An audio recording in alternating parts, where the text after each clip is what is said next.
Shubho Sandhya my friends. Am I audible and visible? হ্যাঁ বল, শোনা যাচ্ছে? ঠিক আছে।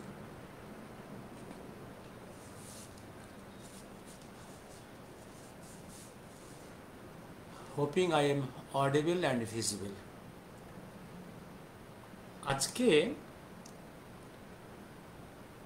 আজকের কথা বলার সেন্টারে হচ্ছে একটা বই, রিপাবলিকেশন অফ এ বুক।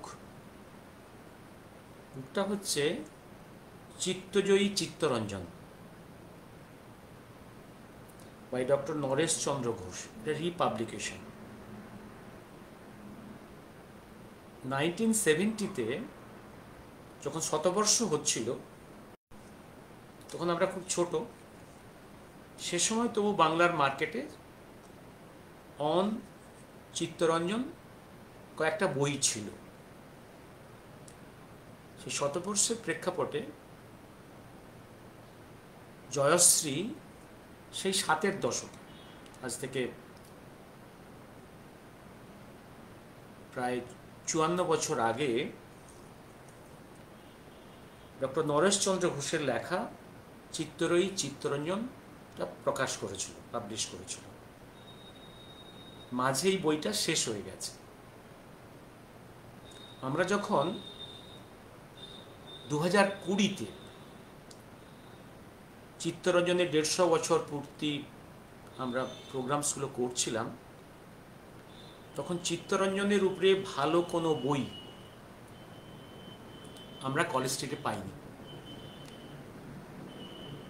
ভালো কোনো বই পাইনি। তখনই অনুভব করেছিলাম একটা ভালো বই আমাদের নতুন করে কাউকে দিয়ে লেখাতে হবে। তখন আমরা পার্সোনাল কালেকশনে একমাত্র এই একটা মাত্র ভলিউম যেটা অক্ষত ছিল আমরা খুঁজে পেলাম। সেটাই তখন আমরা ঠিক করেছিলাম, এই বইটা আমরা রিপাবলিশ করব, রিপ্রিন্ট করব। ডক্টর সৌরভ গড়াই তার ব্যক্তি জীবনের ব্যস্ততা সত্ত্বেও, ব্যক্তি জীবনের ট্র্যাজেডি সত্ত্বেও এই বইটা রিপ্রিন্ট করতে পেরেছে। এই বইটা মধ্যে কিছু বানান ভুল আছে দেখছি, কারণ ভালো, আর এই বইটা বাঁকুড়া থেকে ওর কর্মস্থল থেকে এখনো করিয়েছে, কলকাতায় করানো সম্ভব হয়নি। ভালো প্রুফ রিডার দেখা সম্ভব, প্রুফ রিডার পাওয়া সম্ভব হয়নি। Anyway, is a big volume. এই বইটার কতগুলো নতুন দিক আছে। অরিজিনাল যে বইয়ের সঙ্গে এই বইটায়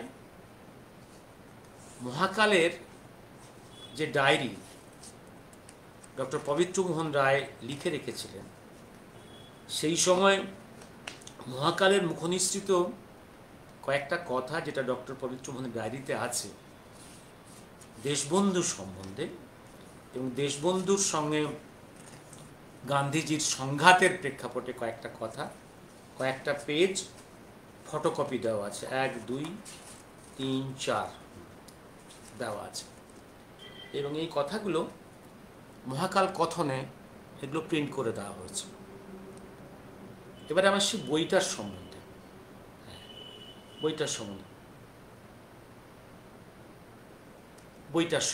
বইটা খুবই বড় বই এবং খুবই ভালো বই। টোটাল পাতার সংখ্যা প্রায় 600-র কাছাকাছি, খুব বড় বই। এই বইটা একটু ডিসকাস করব।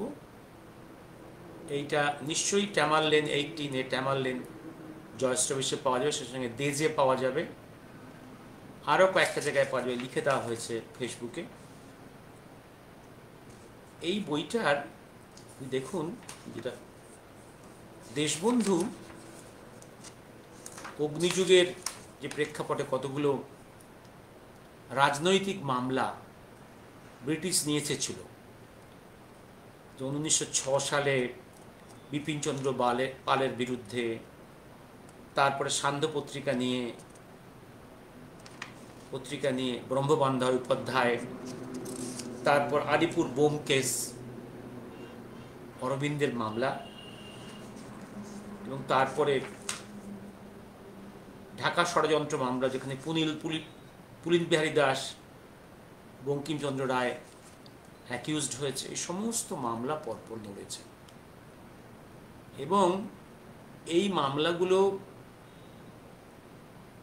গ্রহণ করার পরে তার ব্যক্তি জীবনের যে নিজস্ব আয়ের জায়গা, যে প্র্যাকটিস, সেই প্র্যাকটিসে তিনি মন দিতে পারেননি। যেমন আলিপুর বোমার মামলার ক্ষেত্রে, আলিপুর বোম কেসের ক্ষেত্রে 1 বছর তিনি অন্য মামলায় মন দিতে পারেননি। ফলে ইনকাম ওদিক থেকে, সংসার চালানোর ইনকাম ওদিক থেকে বন্ধ হয়ে যায়। সেই যুগে যে টাকা ঋণ করেছেন সংসার এবং পলিটিক্যাল পার্টি রান করার জন্য, সেটা আজকের ভ্যালুয়েশনে কয়েক কোটি টাকা। সেটা পরে অবশ্য আবার রিপে করেছেন। এই যে ঋণ করেও কাজ করে, এবং আরও দেখেছি উনি এমন দানি, উনি ঋণ করেও দান করেন, এবং যখন দান করেন মনে রাখেন না কাকে দান করছেন, কতখানি দান করছেন, মনেও রাখেন না। এবার তারপর আমি এই জিনিসগুলো আমরা ভুলে গেছি। দুঃখটা কোথায়? ত্যাগ একটা খুব বড় কোয়ালিটি। ত্যাগ একটা খুব বড় কোয়ালিটি। ত্যাগ। আচ্ছা বলুন তো, ভারতবর্ষের মানুষ আজকে দেশবন্ধুকে ভুলে গেছে, নিবেদিতাকেও ভুলে গেছে। প্র্যাকটিক্যালি নিবেদিতার থেকে যে ইউরোপিয়ান মহিলা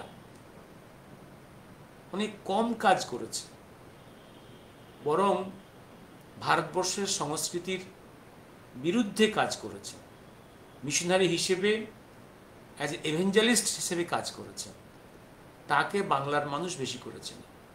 যে নিবেদিতা এদেশের সংস্কৃতি, ধর্ম সব কিছুই গ্রহণ করলেন, দেশমাতৃকে মাতৃ হিসেবে পুজো করলেন, দেশের বিজ্ঞান সাধনা, বিপ্লব সাধনায় একদম জীবন দিলেন, সেই নিবেদিতার স্থান আমরা কত ভুলে গেছি। দেশবন্ধু চিত্তরঞ্জনের ত্যাগের কোনো কম্প্যারিজন নেই ভারতবর্ষে, কোনো কম্প্যারিজন নেই। আমরা চিন্তা করুন তো, ত্যাগ, গান্ধীর কি ত্যাগ? গান্ধী ওয়াজ এ ব্রিফলেস ব্যারিস্টার, নেহরু ওয়াজ এ ব্রিফলেস ব্যারিস্টার। ত্যাগের প্রশ্ন আসে কোথায়? তার তো কিছু নেই। তারা পলিটিক্সটাকে গ্রহণ করেছিল তাদের জীবনে প্রতিষ্ঠিত হওয়ার জন্য, দেশপ্রেমের জন্য নয়। তারা কিছু ত্যাগ করেননি। ওরা দেশপ্রেম শিখেছে, পরবর্তীকালে পলিটিক্স করার জন্য দেশপ্রেমের বুলিটা প্রয়োজন, তাই দেশপ্রেমের কথা বলেছে। দেশবন্ধু সেই যুগে ইস্টার্ন ইন্ডিয়ার টপ মোস্ট লিগ্যাল প্র্যাকটিশনার, তার আয়ও সব থেকে বেশি। সে সব ত্যাগ করেছে, জীবনের শেষ প্রান্তে এসে সমস্ত পার্থিব সম্পত্তি দেশকে দান করে গেছে। নিজের একটা থাকার জায়গা ছিল না, নিজের মৃতদেহ যখন দার্জিলিং থেকে ফিরে এলো সেটা রাখার জায়গা ছিল না। আলোচনা করেছি এগুলো। এই ত্যাগের কোনো তুলনা নেই। সেই ত্যাগই মানুষটাকে বাঙালি ভুলে গেছে। আমাদের উদ্দেশ্য হবে সত্যিকারের, we are worshipping false gods, আমরা মিথ্যা লোকেদের পুজো করছি। সত্যিকারের লোকেদের আমাদের জীবনীগুলোকে তুলে আনতে হবে। এবং আমাদের অভিজ্ঞতা হচ্ছে খুব ভালো বই, খুব সিরিয়াস বইয়ের পাঠক এবং ক্রেতা কমে গেছে। এশিয়াটিক সোসাইটির মতো সংগঠন খুব সিরিয়াস বইগুলো ছাপতে এখন ভয় পায়। এশিয়াটিক সোসাইটির ইভিন মেঘনাদ সাহার পার্লামেন্ট স্পিচ, বা ওদিকে সুধীর চট্টোপাধ্যায়ের রাইটিংস, বিখ্যাত বই, তার ভারতবর্ষের কৃষ্টি, ভাষা, আফ্রিকার বিভিন্ন প্রান্তে কিভাবে আছে, কীভাবে দক্ষিণ পূর্ব এশিয়াতে আছে, এই ভেরি সিরিয়াস বইগুলো রিপ্রিন্ট করতে ভয় পায়। পিসি রায়ের হিন্দু কেমিস্ট্রি রিপ্রিন্ট করতে ভয় পায়, শেষ হয়ে গেছে, পাওয়া যায় না। জগদীশ বোসের রাইটিংস রিপিট করতে ভয় পায়। ইভিন খুব সিরিয়াস বই ভারতের বিখ্যাত প্রফেসর সিলের বই পাওয়া যায় না, কারণ কেউ রিপ্রিন্ট করতে পারে, সাহস করে না, কারণ ওই বইগুলো 1000 ছাপলে 20 বছর লাগে বইগুলো বিক্রি করতে, বিক্রি হয় না, নষ্ট হয়ে যায়। খুব সিরিয়াস বই। আমি জানি না, আমরা ছেপেছি চিত্তরঞ্জন, এইটার কতখানি বিক্রি হবে, কিন্তু এটা বিবেকের তাড়নায় একটা ভালো বই রিপ্রিন্ট হওয়া দরকার। যেমন সুভাষ রচনা বলি, জয়শ্রীর লট শেষ হয়ে গেছিল, আমরা ছেপেছি, খুব রিস্ক নিয়ে, বহু লক্ষ টাকা খরচ করে। সে বই সিরিয়াসলি মানুষ পড়ছে না, গ্রহণ করছে না, এটা খুব দুর্ভাগ্য। ভালো পাঠক ক্রেতা অনেক কমে গেছে। যাই হোক, এই বইটাতে আমি ফিরে আসি। এবার আসছি আমি। এবার এই বইটার কতগুলো খুব গুরুত্বপূর্ণ জায়গা আছে। চিত্তরঞ্জনের পলিটিক্সে আসার পরে, হ্যাঁ, তার সংঘাতময় জীবন, হ্যাঁ, এবং এই বইয়ের কতগুলো আকর্ষণীয় জায়গা আছে। যখন ইংল্যান্ড থেকে সুভাষচন্দ্র দেশবন্ধুকে চিঠি লিখছেন, এই চিঠির বয়ানটা দেখুন। সেই বয়ানটা, সুভাষচন্দ্র, আমি তো আগেই বলেছি, সুভাষচন্দ্র এই আইসিএস হওয়াটাকে খুব পছন্দ করেননি। উনি মনে প্রাণে প্রথম থেকে এই পরিকল্পনা নিয়েই ছিলেন, আইসিএস পাস করা সম্ভব হবে না, কারণ উনি তো মাত্র 6 মাস সুযোগ পেয়েছেন আইসিএস এর জন্য তৈরি হতে। অভাবনীয়ভাবে তারও বিস্ময়ের মধ্যে তিনি আইসিএস পাস করে গেছিলেন। মনে মনে ঠিকই করেছে আইসিএস উনি ত্যাগ করবেন।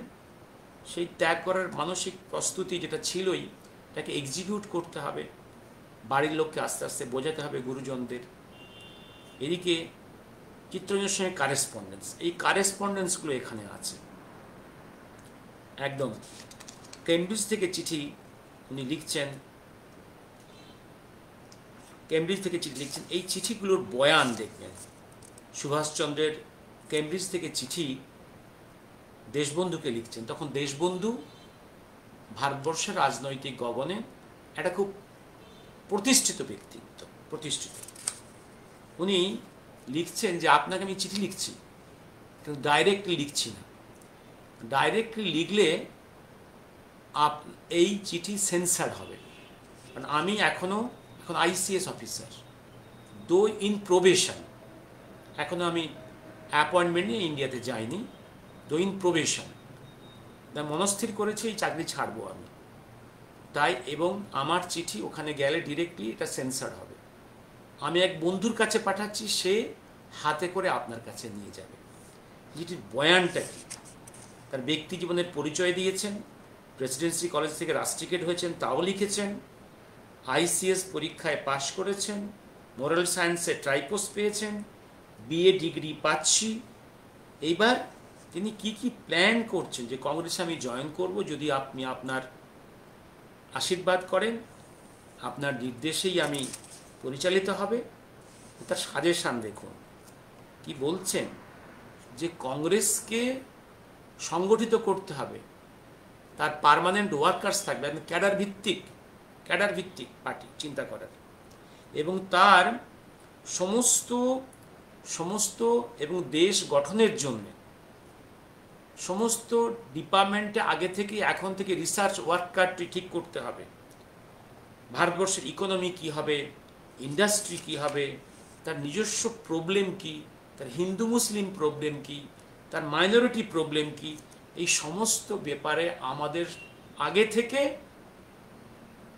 রিসার্চ করে ডাটা ঠিক করে, এবং সেই প্রতিটা ইস্যুতে আমাদের একটা ডিফারেন্ট রিসার্চ টিম থাকবে, তারা আগে থেকে রিসার্চ করে প্রজেক্ট করে রাখবে। কারণ হঠাৎ ইংরেজ চলে গেলে সঙ্গেই আমরা ক্ষমতা নিয়ে সঙ্গে তারপর রিসার্চ টিম করে তারপরে তার প্রজেক্ট এক্সিকিউশন অনেক সময় লেগে যাবে। এইগুলো কোর করে রাখতে হবে। আরও বলছেন আমাদের জাতীয় কলেজ স্কুল তৈরি করতে হবে, নিজস্ব প্রেস তৈরি করতে হবে, নিজস্ব জার্নালিস্ট তৈরি করতে হবে, যদি আপনি আদেশ করেন তাহলে আমি আরও কিছুদিন রয়ে এখানে ইংল্যান্ডে বসে জার্নালিজমটা শিখেই যাব, আমি ট্রেনিং নিয়েই যাব। যদি আপনার অভিপ্রায় থাকে কাহাকেও বিলেতে পাঠাইতে জার্নালিজম শিখিতে, তাহলে আমি এই কাজের ভাই লইতে পারি। আমাকে যদি সেভার দেন তাহলে প্যাসেজ এবং আউটফিটের জন্য খরচ বাঁচিয়ে যাইবে। অবশ্য এই কাজের ভার লইবার পূর্বে আমি চাকরি ত্যাগ করিব। অবশ্য আমার থাকা খাওয়ার খরচ দেবেন, কারণ চাকরি ছাড়ার পর বাড়ি থেকে টাকা লওয়া বোধহয় যুক্তিসঙ্গত হইবে না। আমার নিজের ইচ্ছা যে যদি চাকরি ছাড়ি তাহলে জুন মাসে রওনা হইব, তবে প্রয়োজন হইলে আমি নিজের ইচ্ছেই পরিত্যাগ করিতে প্রস্তুত আছি। এইভাবে কংগ্রেস এবং কংগ্রেসের একটা নিজস্ব ইন্টেলিজেন্স ডিপার্টমেন্ট থাকবে, পার্মানেন্ট স্টাফ থাকবে। কি প্ল্যানিং চিন্তা করতে পারেন, হাউ প্ল্যানিং। পরপর চিঠি লিখছেন, যে চিঠিগুলোর ড্রাফট চিঠিগুলো এখানে আছে। এই চিঠিগুলো আমাদের পড়া উচিত। তার উত্তরে দেশবন্ধু কি লিখছেন,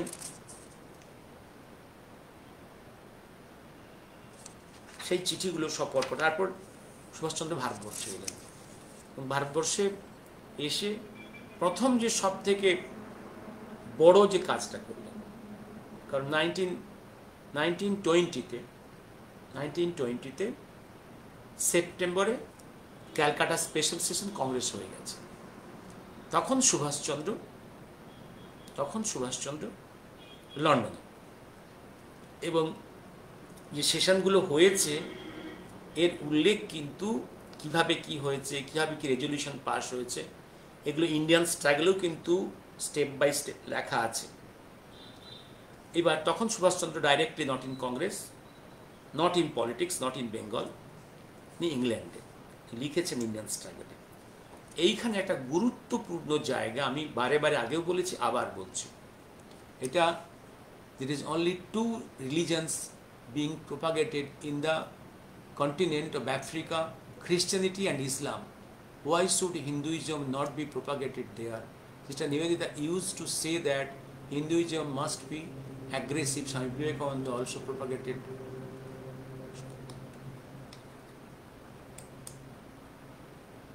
ওকে, এগুলো আমি পড়বো সময় করে। হ্যাঁ, এবার আসছি আমি। এবার কোনখানটা, হ্যাঁ, এবার সেখানের ঘটনাটা ভেরি ইম্পর্ট্যান্ট। এই ঘটনাটা on the subject of passing of resolution of the non-cooperation movement and passing of Khilafat movement resolution, এই দুটো ভেরি ইম্পর্ট্যান্ট। এটা দেশবন্ধু সম্বন্ধে কোনো বই লিখতে গেলে এটা অবশ্যই ডিসকাসড হবে। এই বইও সেটা ডিসকাসড হয়েছে, এই বইও ডিসকাসড হয়েছে। দেখুন, এটা সবার মধ্যে পরিচালনা করা হয় যে দেশবন্ধু গান্ধীজির নন কোঅপারেশন মুভমেন্ট রেজলিউশন এবং খিলাফত রেজলিউশন সমর্থন করেছিলেন। এটা সর্বৈব মিথ্যা।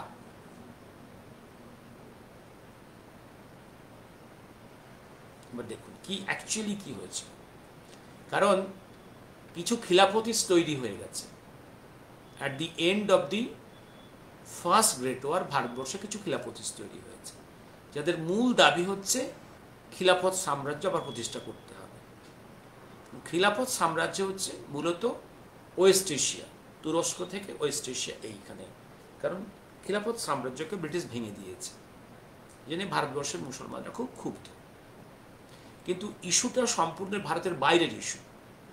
এই ইস্যুকে ওরা ভারতবর্ষের মধ্যে আনতে চাইছে, এবং এই খিলাফতিসদের এই ইস্যুটাকে গান্ধীজি গ্রহণ করছে একদম নিজের স্বার্থে, নিজের পলিটিক্যাল প্রমোশনের জন্য। Islamic issue, extra regional issue, extra territorial issue, and a religious issue, A communal issue, যার সঙ্গে ভারতবর্ষের জিওগ্রাফি এবং কালচারের কোনো সম্পর্ক নেই। সেটাকে উনি ভারতবর্ষে আনছেন, কারণ খিলাফতিসদের সঙ্গে তার একটা আন্ডারস্ট্যান্ডিং হয়ে গেছে। Gandhi will promote Khilafatists movement and Khilafatists will promote Gandhi. এই আন্ডারস্ট্যান্ডিং হয়ে গেছে। এই কথাটা একদম পরিষ্কার ভদ্র ভাষায় লেখা আছে ইন্ডিয়ান স্ট্রাগলে, লেখা আছে আরও অনেক বই, পরপর আসছে। এবার দেখুন, যখন গান্ধী সেপ্টেম্বর ক্যালকাটা কংগ্রেস খিলাফত রেজলিউশনটা আনছে, তখন তাকে অপোজ করছে, আমি বলেছি পরিষ্কার, একদম অপোজ করছেন দেশবন্ধু চিত্তরঞ্জন দাস, বিপিন চন্দ্র পাল, অ্যানি বেসেন্ট, মদন মোহন বালক, all the disciples of Bal Gangadhar Tilak, Lala Lajpat Rai, even Jinnah. তা সত্ত্বেও এটা পাশ হয়েছিল এক বিচিত্র উপায়ে।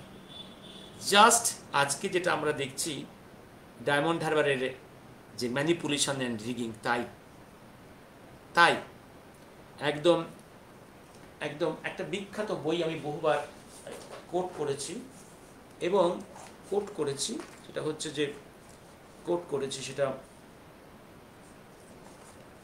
বইটা হচ্ছে যে India Jinnah of Pakistan, Stanley Wolpert, Oxford University Press, Oxford Pakistan paperback.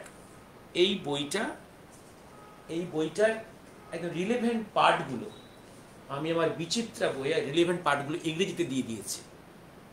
পার্টগুলো কীভাবে Gandhi is being promoted by the Khilafatists for their mutual benefits, পর এটা স্টেপ বাই স্টেপ। এবং এই কথাগুলো এই চিত্তরঞ্জন বা নরেশচন্দ্র ঘোষের বইও আছে, আরও কিছু জায়গায় আছে, যেমন যে কথার শেষ নেই, গোপালচন্দ্র সান্যাল, জয়শ্রী প্রকাশন, বা নেতাজি সুভাষচন্দ্র সাবিত্রী চট্টোপাধ্যায়, জয়শ্রী প্রকাশন, এখানেও আছে, কিন্তু এত ডিটেলসে নেই। যেটা আছে কিছুটা ইন্ডিয়ান স্ট্রাগলে, আর আরও ডিটেলসে আছে স্ট্যানলি উলপাটের বই জিন্নাহ অফ পাকিস্তান। প্র্যাকটিক্যালি সবগুলো বই পড়ার পরেও আমার চোখটা খুলে দিয়েছিল স্ট্যানলি উলপাটের জিন্নাহ অফ পাকিস্তান বইটাতে। প্র্যাকটিক্যালি এখন ওই বইটা পড়ার পরেই অন্য বইগুলো যে কথাগুলো অনেক ইন বিটুইন দ্য লাইন্স আছে সেটা বুঝতে পারছি। ইন বিটুইন দ্য লাইন্স, হ্যাঁ, ইন বিটুইন দ্য লাইন্স। এইবার আমি আসছি পরিষ্কার বলছেন যে একদম ওয়েস্ট ইন্ডিয়া থেকে মারোয়ারি কোটিপতি ইন্ডাস্ট্রিয়ালিস্ট, মুসলিম কোটিপতি ইন্ডাস্ট্রিদের টাকায় অনেকগুলো খিলাফতি ট্রেন এসেছিল। বহু সংখ্যক খিলাফতিস্টরা এসে কলকাতার কংগ্রেস প্ল্যাটফর্ম ভরিয়ে দিয়েছিল। তারা ভোট দিয়ে চলে গেল তাদের মাস্টারকে জয়ী করে। এবং এই হচ্ছে খেলা। এবার নন কোঅপারেশন মুভমেন্ট রেজলিউশন, এই নন কোঅপারেশন মুভমেন্ট রেজলিউশন নিয়ে অনেকেরই আপত্তি ছিল। বাংলার বুদ্ধিজীবীদের সব আপত্তি ছিল, কবিগুরুর আপত্তি ছিল, আশুতোষ মুখার্জির আপত্তি ছিল, দেশবন্ধুর আপত্তি ছিল। কারণ এই যে সর্বাত্মক নন কোঅপারেশন, আমি ছেলেদেরকে বলবো স্কুল কলেজ থেকে বেরিয়ে আসতে, বিশ্ববিদ্যালয়ে বেরিয়ে থেকে সমস্ত ডিগ্রি বয়কট করতে, সবই বয়কট করি। ছেলেরা পড়বে কোথায়? আমরা তো প্যারালাল স্বদেশী স্কুল কলেজ বিশ্ববিদ্যালয় তৈরি করিনি এখন, তাহলে সেদের পরীক্ষা তো পড়াশোনা মাটি হয়ে যাবে। এইগুলো অ্যাডিকুয়েটলি তৈরি না করে এই ছেলেদেরকে স্কুল কলেজ ত্যাগ করতে বেরিয়ে আসবো, এ তো ছেলেদের ক্ষতি হবে। কিন্তু গান্ধী সেখানে আছড় বাঁধা, কারণ গান্ধীর তো কোনো একাডেমিক ক্যারিয়ার নেই। অ্যাকাডেমিক্সের কি মূল্য তিনি জানেন না। তা তো পড়াশুনো খুব নিম্নমানের। এটা খুব ভালো ট্রান্সলেশন করে রেখেছেন Acharya Satyen Bose from the diary of the Romain Rolland. Gandhi is basically a lunatic. Gandhi do not like to learn from history, from volumes. He's a lunatic. আসি এবার আসছি আমি নন কোঅপারেশন মুভমেন্ট এর আপত্তি। দেশবন্ধু কি চেয়েছিলেন? দেশবন্ধু চেয়েছিলেন নন কোঅপারেশন ইস্যু ভিত্তিক। কেমন? আমরা সমস্ত যে পোস্টে আছি, রাজকীয় পোস্টে আছি, যে রয়্যাল পোস্টে আছি, ব্রিটিশ রাজের বিভিন্ন পোস্টে আছে, এই পোস্টগুলোকে ত্যাগ করি। Let us resign from those post in the British government and tax boycott করি, ট্যাক্স দেব না, এই দুটো জায়গা উনি চেয়েছিলেন। এই দুটোকে আমরা পুরোপুরি আমরা মনোযোগ দিই। কারণ ব্রিটিশ অ্যাডমিনিস্ট্রেটিভ স্ট্রাকচারে 90% তো ভারতীয়, তারা যদি নন কোঅপারেশন করে the structure will collapse। আর যদি ট্যাক্স না দিই, ওরা তো টাকা ইনকাম করতে এসছে এখানে, যদি ট্যাক্সে নন কোঅপারেশন করি তাহলে economically it will collapse. Gandhi সর্বাত্মক করতে গেলেন। এই সর্বাত্মক করতে গিয়ে ভারতবর্ষের নন কোঅপারেশন মুভমেন্ট অনেক ক্ষেত্রেই অনেক জায়গা, বাংলা ছাড়া অন্য অনেক জায়গাতেই, বাংলা এবং মহারাষ্ট্র ছাড়া অনেক জায়গাতেই ফলপ্রসূ হয়নি, এটা ইতিহাস। কিন্তু বাংলায় 21 সালে ফলপ্রসূ হয়েছিল, কারণ যখন গান্ধী জিতে গেলেন নন কোঅপারেশন মুভমেন্টে, নন কোঅপারেশন মুভমেন্টটা ভোটাভুটি জিতে গেলেন, তখন গণতন্ত্রকে, ভোটাভুটিকে আমি হেরে গেলেও যে জিতেছে সেটাকে সম্মান করতে হবে, তাই দেশবন্ধু সাময়িকভাবে মেনে নিয়েছিলেন।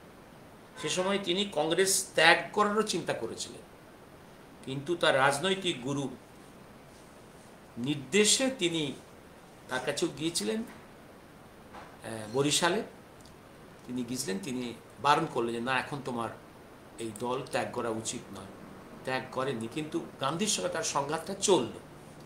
এবং পরবর্তীকালে আপনারা দেখবেন এই বাংলায় যখন নন কোঅপারেশন মুভমেন্ট চলছে, প্রিন্স অফ ওয়েলস ইংল্যান্ড থেকে আসছেন, প্রথম মহারাষ্ট্র দিয়ে ঢুকছেন বোম্বে হয়ে, সেখানে হরতাল হয়েছে।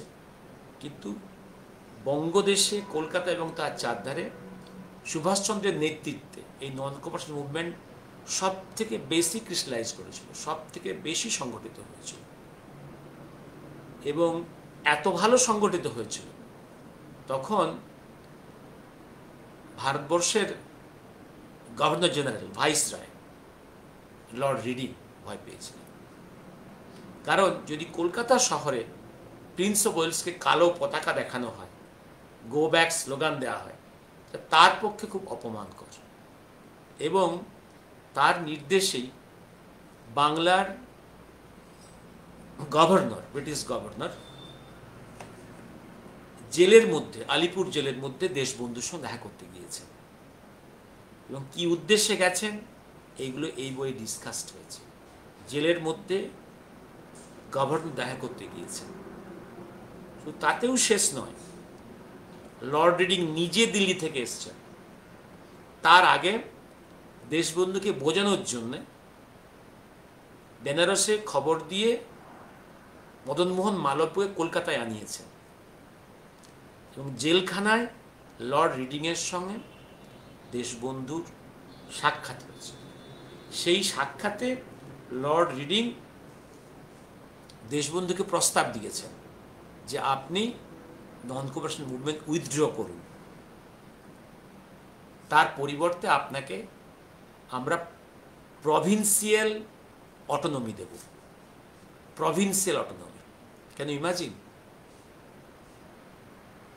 এতক্ষণ চাপে লর্ড রিডিং এবং ব্রিটিশ এবং বেঙ্গল গভর্নর এত চাপে পড়ে গেছিলেন। Movement was so strong. Lord reading mentally prepared to give autonomy, provincial autonomy to states.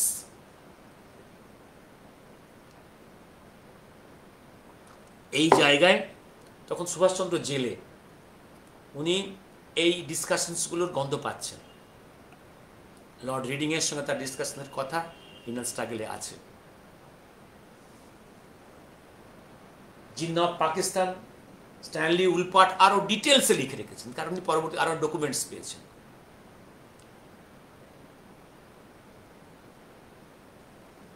Jinnah রাজি হয়ে গেলেন, মদনমোহন মালব্য রাজি, দেশবন্ধু রাজি। অন্তত let us have provincial autonomy. সেদিন যে মানুষটার জন্য, স্যাবোটেজের জন্য প্রভিন্সিয়াল অটোনমি পেলাম না, তার নাম মোহনদাস করমচাঁদ গান্ধী। কারণ দেশবন্ধু গান্ধীকে জানালেন যে এই পজিশন আপনার কি মতামত, কারণ তখন গান্ধী অল ইন্ডিয়া লিডার, গণতান্ত্রিক নিয়মে তারও একটা মতামতের প্রয়োজন আছে।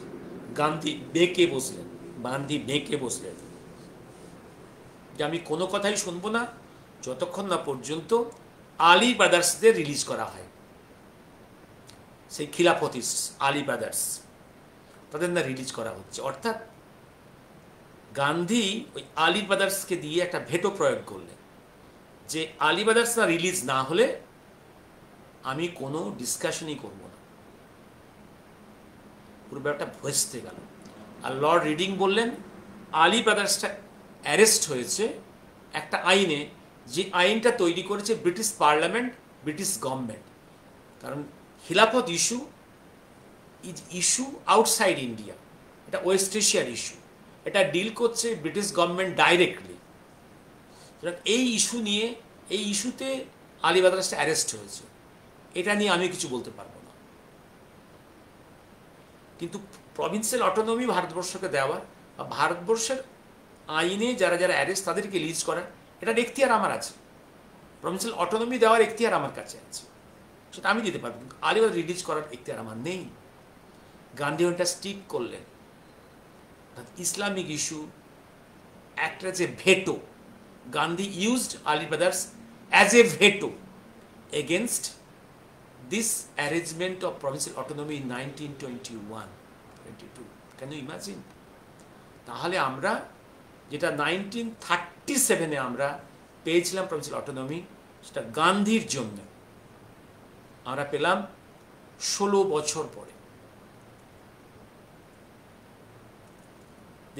আমি একটা জিনিস বলেছিলাম না বহুবার, Gandhi is basically A Muslim League agent, A British agent, a section, a agent of a British administration, and as well as agent of Pan-Islam, agent of Muslim League. It's basically Islamic minded.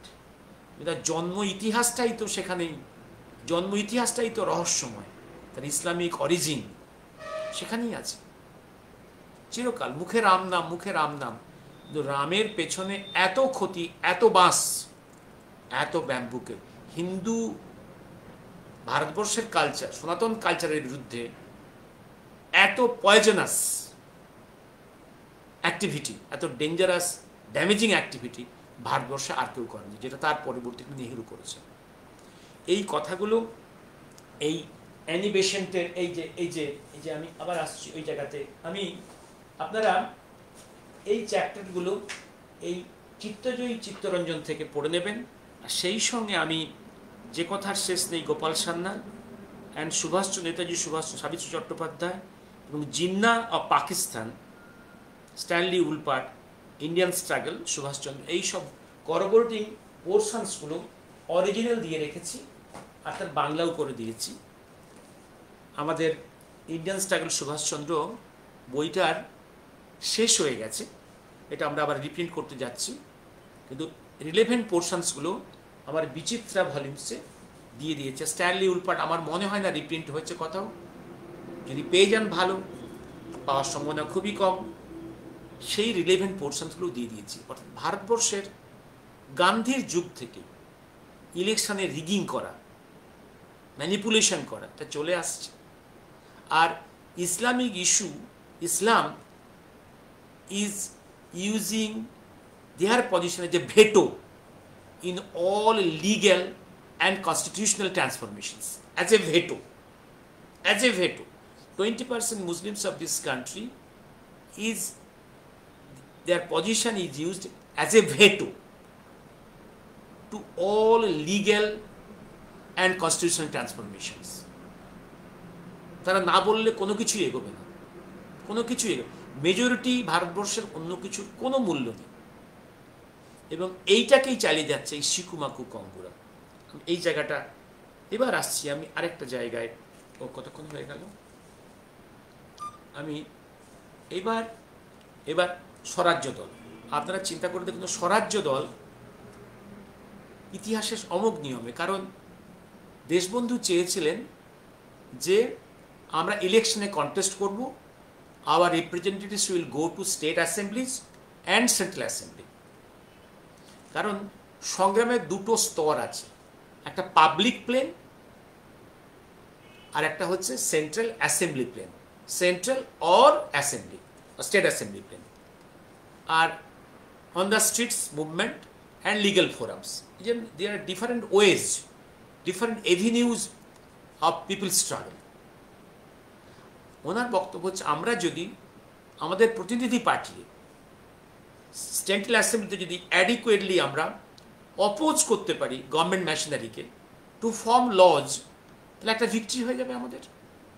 কারণ আমরা যদি যে ল pass হয় central assembly দিল্লিতে, যেটা একসময় কলকাতা ছিল, যদি যদি আমরা ব্রিটিশকে ডিফিট করতে পারি, তার রিপ্রেজেন্টেটিভ তাদের কিছু আছে অ্যাসেম্বলি মেম্বার্স, আমাদের কিছু assembly members, if we can oppose them or defeat them or modify their at the source of the construction of the laws, that's our victory. এটাও তো একটা পথ। গান্ধী স্ট্রংলি অপোজ করলেন। গান্ধী বললেন নো, ইলেকশনে যাওয়াটাও নাকি ব্রিটিশকে কোঅপারেট করা। গোটা পৃথিবীতে ডেমোক্রেসিতে অস্ট্রেলিয়ান সিস্টেম এটাই পথ। দের ইজ গভর্নমেন্ট, তাদের representatives and opposition. That is a picture throughout the world even today. Yes, not in the autocracies. এটা গান্ধী অপোজ করলেন এবং দেশবন্ধুকে কংগ্রেস থেকে বেরিয়ে আসতে হলো।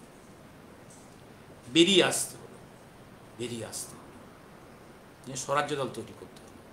সেই স্বরাজ্য দল বেঙ্গলে বিপুল ভোটে জয়ী হল এবং they started opposing the construction of the laws in the state assembly, and at the centre Swarajya Dal দেশবন্ধুর নির্দেশে স্বরাজ্য দল কোঅপারেটেড উইথ জিন্না। জিন্না তখন ওয়েস্ট ইন্ডিয়ার যে independent members to the central assembly, তাদের লিডার, তাদের সঙ্গে স্বরাজ্য দলের একটা কোঅপারেশন তৈরি হলো, একটা ফ্রন্ট তৈরি হলো, একটা ন্যাশনাল গ্রুপ তৈরি হলো। By number this joint group was more than the British representative in the central assembly. এবার ভাইসরয় দেখলো in each law making British will be defeated, the government will be defeated, and সেন্টারে তখন স্বরাজ্য দলের নেতা ছিলেন জিন্না, নেতা ছিলেন মতিলাল নেহেরু। এবার মতিলাল নেহেরুকে এবং অনেকগুলো কাজ ব্রিটিশের আটকে দিতে পেরেছিল। অনেকগুলো ল যেগুলো দেশের ক্ষতি করবে, এই লগুলোকে জয়েন্টলি জিন্না গ্রুপ অ্যান্ড স্বরাজ্য দল গ্রুপ নাকচ করতে পেরেছিল। এইবার গান্ধী দেখলেন মহাবিপদ, ব্রিটিশের ক্ষতি হচ্ছে, গান্ধীরও ক্ষতি হচ্ছে, কারণ গান্ধীর পপুলারিটি আস্তে আস্তে কমছে, পলিটিক্যাল ইম্পর্টেন্সগুলো কমে যাচ্ছে। তাই উনি মতিলাল নেহরুর সঙ্গে একটা কনস্পিরেসি করলেন। মতিলাল নেহরুর সঙ্গে কনস্পিরেসিটা যেটা হলো, সেটা একদম পরিষ্কার করে স্ট্যানলি উলপার্ট তার ভলিউমসে লিখে গেছেন, স্টেপস অফ কনস্পিরেসি। উনি বোম্বের জুহু বিচে যে মতিলাল নেহরুর যে বাড়ি ছিল, সেই বাড়িতে সামারে গেস্ট হয়ে গেলেন গান্ধী। সেখানে কনস্পিরেসি ডিল হয়ে গেল যে আস্তে আস্তে Motilal Nehru will distance from Deshbandhu, এবং তাতে গান্ধী কংগ্রেসকে state wise, step by step will hand over to Nehrus, junior and senior. এই ব্যবস্থা হয়ে গেল।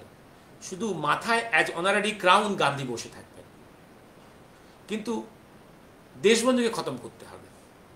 এই ডিল হয়ে গেল।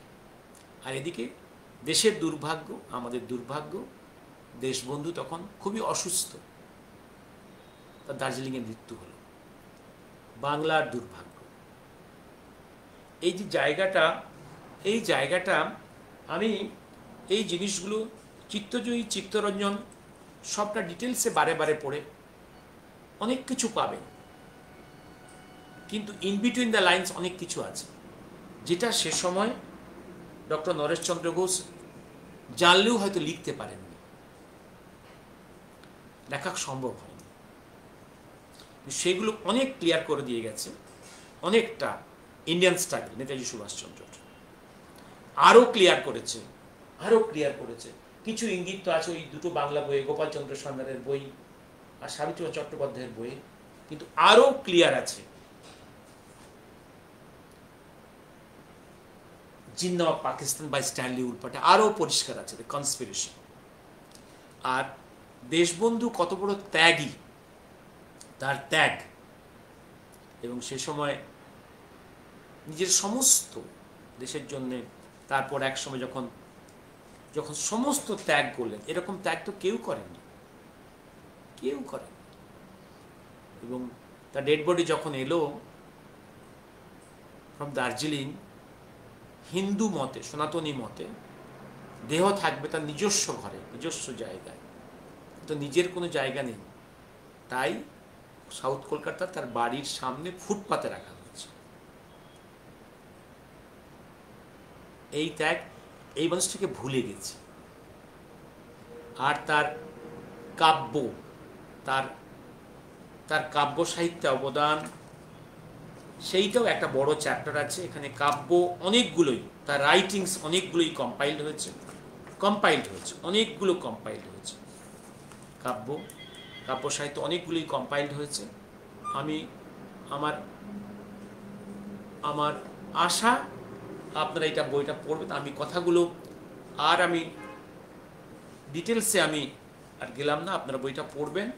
তো যেটা আরও যেটা গান্ধীর সঙ্গে ওনার সংঘাত, স্ট্যানলি উলপাট তার বইয়ে ক্লিয়ার করেছেন, আর অনেক বই আছে অল্প অল্প করে, ইন্ডিয়ান স্ট্রাগল সুভাষচন্দ্রের বইয়ে আছে।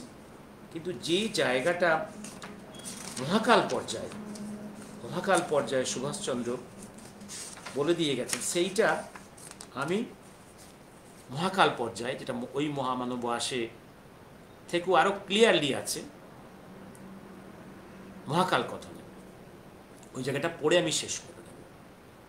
এটা মহাকাল পর্যায়ে মহাকাল পর্যায়ে বলছে, এটা মহাকাল কথনে আছে। কিন্তু এদের কোনো দাম ছিল না, গান্ধীজির কোনো দাম ছিল না ব্রিটিশ গভর্নমেন্টের কাছে। ব্রিটিশ গভর্নমেন্ট মিস্টার গান্ধীকে জানতেন as a stooge of theirs.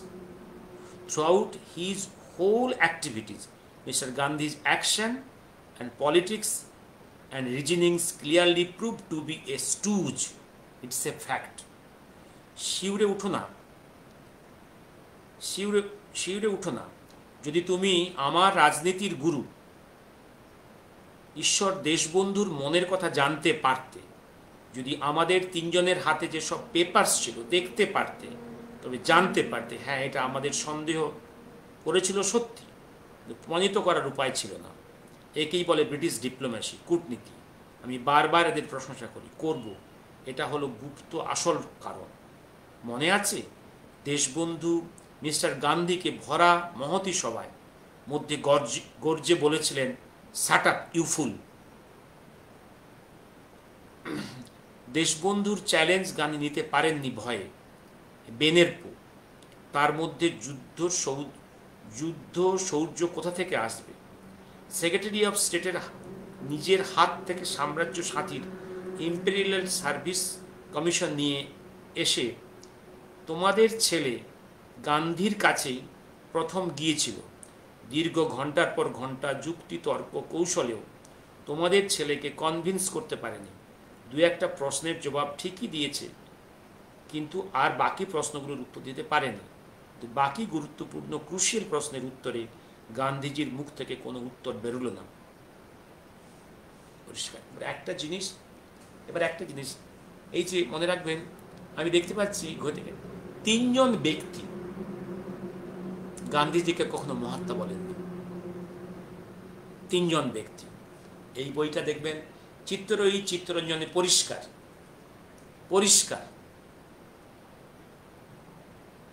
Deshbandhu একটা জায়গায় স্পিচ দিচ্ছেন, গান্ধীজিকে বলছেন মিস্টার গান্ধী, মহাত্মা গান্ধী বলছেন না, মহাত্মাজি বলছেন না, সম্বোধন করছেন না। পাবলিক ক্ষুব্ধ হয়েছে, তারপরে স্টিক করে আছেন, why he is Mahatma, he mister Gandhi, that's all. এই একই জিনিস দেখছি আমি জিন্নার মধ্যে। জিন্নাও মিটিংয়ে কখনো গান্ধীকে মহাত্মাজি বলতেন না, মহাত্মা গান্ধী বলতেন না, মিস্টার গান্ধী বলতেন। পাবলিক খেপে যেত, গান্ধী খেপে যেতেন।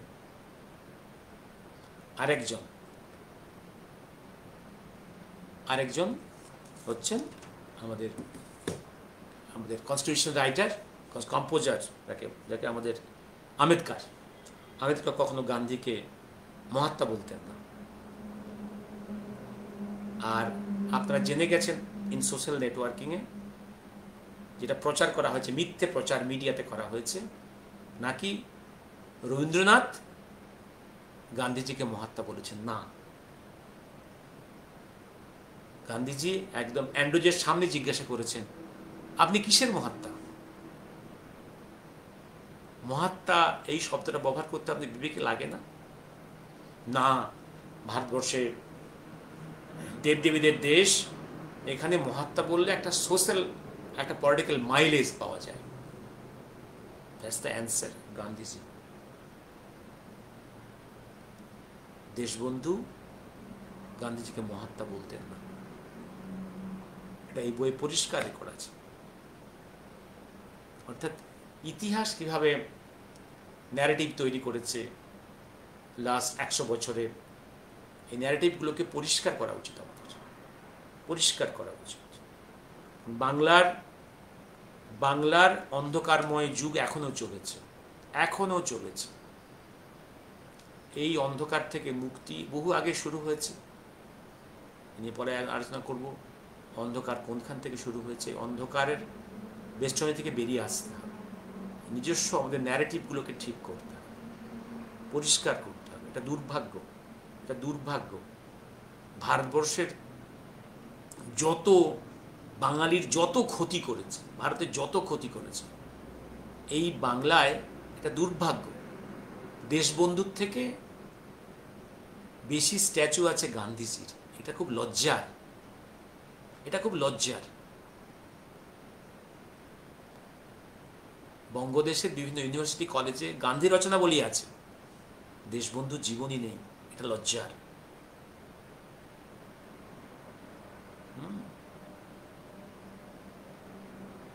এই যে মেয়েটা ইউরোপ থেকে এসে অ্যাজ এভেঞ্জেলিস্ট, ওটা নর্থ ক্যালকাটাকে বেশ করে টাকা সাইফনিং করে ক্রিমিনাল ওয়েতে, ওটা নর্থ ইস্ট ইন্ডিয়াকে খ্রিস্টানিটি কনভার্সনের যে বেস তৈরি করলো।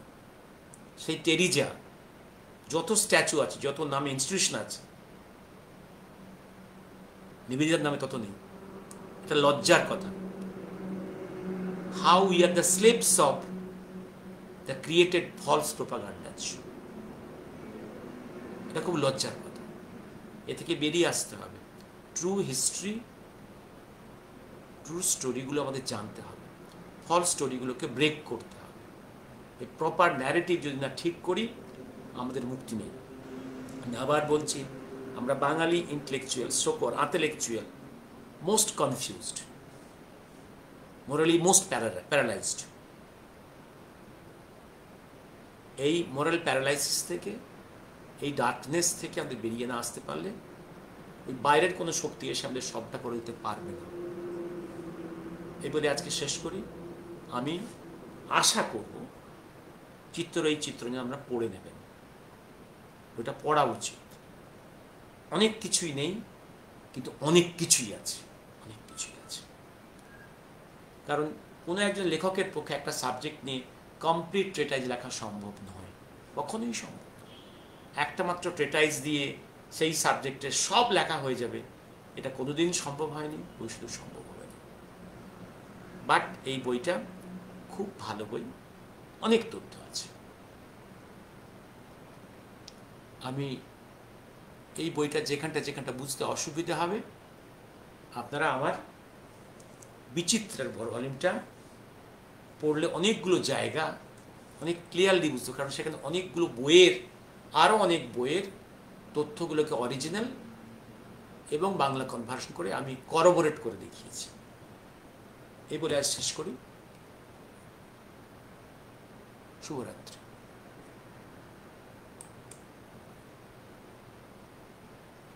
হ্যাঁ, আমি একটু পড়ে নিই। অভিজিৎ ভট্টাচার্য, নমস্কার। নমস্কার। সব্যসাচী, নমস্কার। হ্যাঁ, আপনি এটা কি লিখছেন? Subhas Chandra, Mandalay prison diary, 5/5/20, Subhas Chandra Bose, complete works, volume 4, Mandalay publication. Idea: for the purpose you went to America and Europe to preach about Hinduism, introducing Hinduism among the Africans might convert them to Hinduism. If there are 200 lakhs of Hindus among the Africans, surely the influence of Hinduism and India will be very high in Africa. If India is to become a superpower, there will be many benefits as a result of spreading Hinduism. How far or in what manner other races can be improved by the adoption of Hinduism? Is it not a beautiful subject to experiment? Netaji Subhash Chandra Bose, Mandalay Prison Cell. Thank you for this information. Soham Vishwas. Thank you. Thank you. Thank you.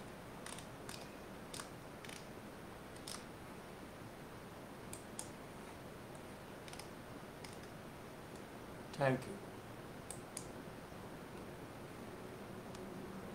Dev Mukherjee.